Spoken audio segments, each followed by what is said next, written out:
Good morning, everybody. It's Thursday morning. Lovely to see you. Hope you're well and cheerful, and welcome to Penn Vicarage today. Lovely to see you, and thank you for joining us for our Bible talk with today as we continue our adventure through the book of Genesis, and in particular, the story of Noah and the ark and the flood, and so on and so on and so on. So chapter 5, 2 days ago, we had the genealogy of Noah preparing a way for this. In chapter 6, we had God regressing, making the world, and sort of talking initial conversations with Noah. And in chapter 7 today, we pick up the story. So, chapter 7 it is. Genesis chapter 7. And the Lord said to Noah, "Go into the ark, and you and all your household, for I have seen that you alone are righteous before me in this generation. Take with you 7 pairs of all clean animals, the male and its mate, and a pair of the animals that are not clean, the male and its mate, and 7 pairs of the birds of the air also, male and female, to keep their kind alive on the face of all the earth. For in 7 days I will send rain on the earth for 40 days and 40 nights, and every living thing that I have made I will blot out from the face of the ground." And Noah did all that the Lord had commanded him. Noah was 600 years old when the flood of waters came on the earth. And Noah with his sons and his wife and his sons' wives went into the ark to escape the waters of the flood. Of clean animals and animals that are not clean, and of birds and of everything that creeps on the ground, 2 and 2, male and female, went into the ark with Noah, as God had commanded Noah.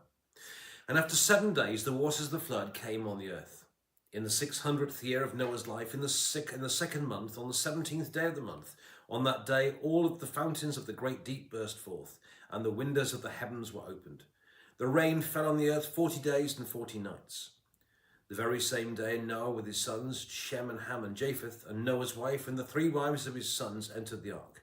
They and every wild animal of every kind, and all domestic animals of every kind, and every creeping thing that creeps on the earth, and every bird of every kind, they went into the ark, and every winged creature, they went into the ark with Noah, 2 and 2 of all flesh, in which there was the breath of life. And those that entered, male and female of all flesh, went in as God had commanded them, and the Lord shut them in. The flood increased 40 days on the earth, and and the waters increased and bore up the ark, and it rose high above the earth. The waters swelled and increased greatly on the earth, and the ark floated on the face of the waters. The waters swelled so mightily on the earth that all the high mountains under the whole heaven were covered. The waters swelled above the mountains, covering them 15 cubits deep. And all flesh died that moved on the earth, birds, domestic animals, wild animals, all swarming creatures that swarm on the earth, and all human beings. Everything on dry land whose nostril was the bread of life died. He blotted out everything that was on the face of the earth, human beings and animals and creeping things and birds of the air. They were blotted out from the earth. Only Noah was left, and those that were with him in the ark. And the waters swelled on the earth for 150 days. And this is the word of the Lord. Thanks be to God.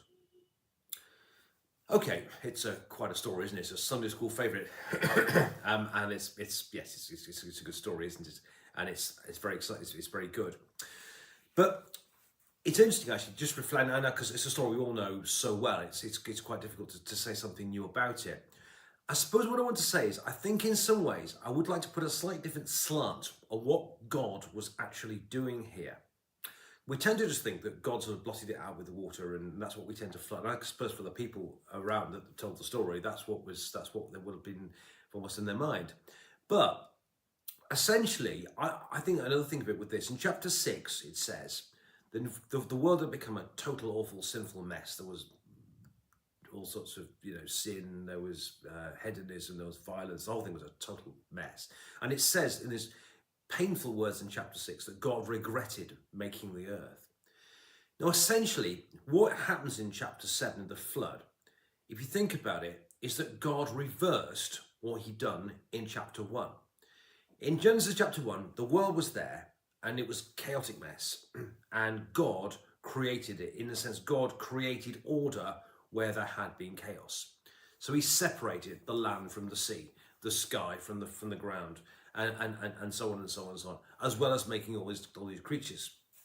What he does with the flood, essentially, if you think about it, is he reverses what he did in chapter 1. So you might call Noah's flood, if you like, God's creation in reverse. It had been ordered, as opposed to chaos. And in a sense, the wheels go off and it becomes chaos again. It had been separated into light from dark, from fleet and everything else. But actually in chapter 7, it all becomes one great chaotic mess again, if you think about it. So an interesting way of thinking about Noah's Ark and the flood and so on, in a sense, is bear in mind God's regretted making the earth. God's regretted creating the earth. In a sense, what you have in the flood is God's creation in reverse. I just chuck that out for you to think about, where God had created order and it became chaotic again. That's what essentially you get with the flood.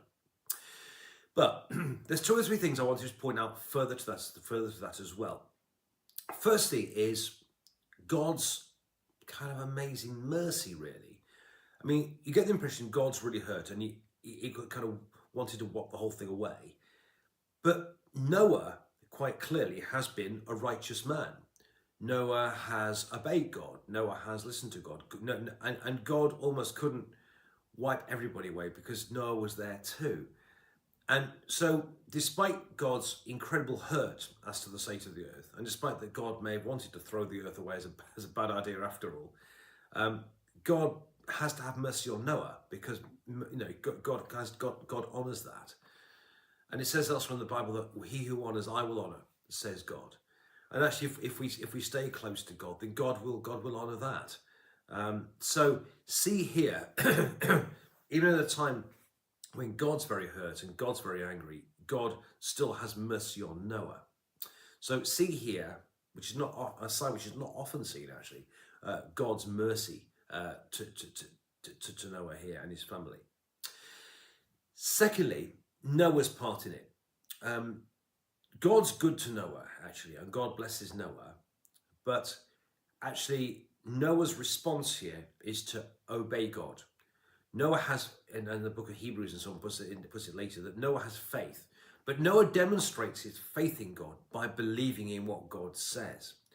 So even though he may have been in the middle of the land somewhere, and however nutty it may seem to build this great big boat in the middle of the land, and then to start putting animals onto it, collecting all these animals together and putting them on 2 by 2, and uprooting his family and telling them all to go on the ship and all this type of stuff. It whole must have just looked really crazy, actually. Noah believed God, and Noah did what God said.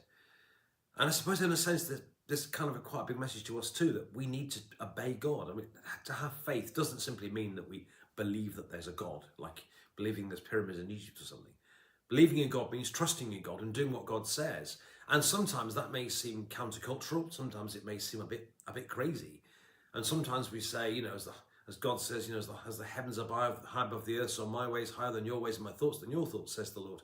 And it often feels like that. And sometimes God's plans may seem a bit nuts and a bit crazy to us, as they must have to Noah. But actually, our faith means that we do things God's way. And we do what God says. I think it's important to say that. But finally, I want to say something about the ark. As I said to you yesterday, ark actually means treasure chest. We had later on heard about the Ark of the Covenant, which is this box that the people of God used to carry around with the 10 Commandments and one or two little bits and pieces in there as well. Sort of special things, like a treasure chest. And actually, we have in this ark, so all this flood's going on, and we have this floating treasure chest.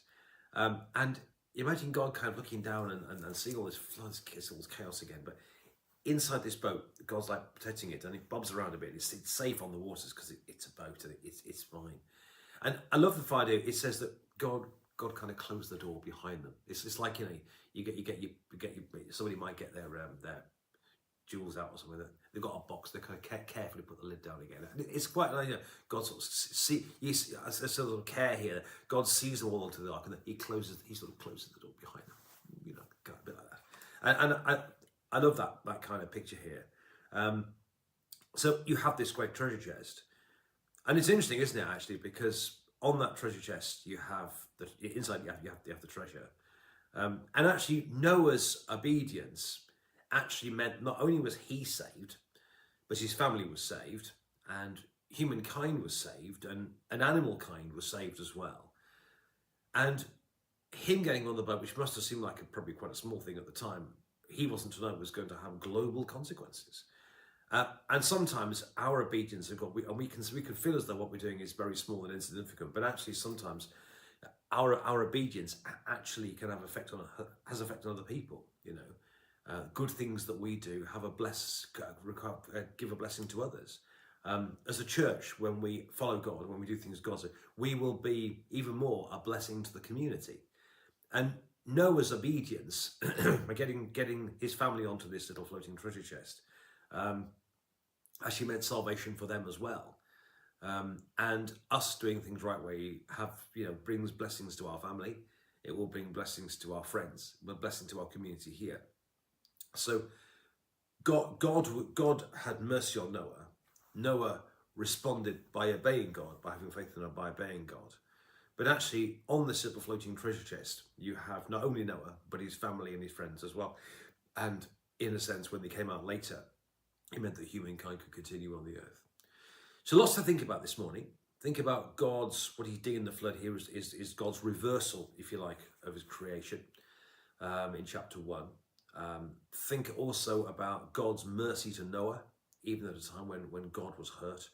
Think about Noah's response of faith and obedience. But also think about the floating treasure chest. What the lovely picture that may be. God carefully closing the door. And that Noah's response to God actually had a blessing not only for him, but for people around him as well. Well, friends, bless you. Have a lovely day and enjoy the rest of your Thursday. God bless you and thank you for watching. And as I say, do please pass these messages on to your friends as well. Bless you. Have a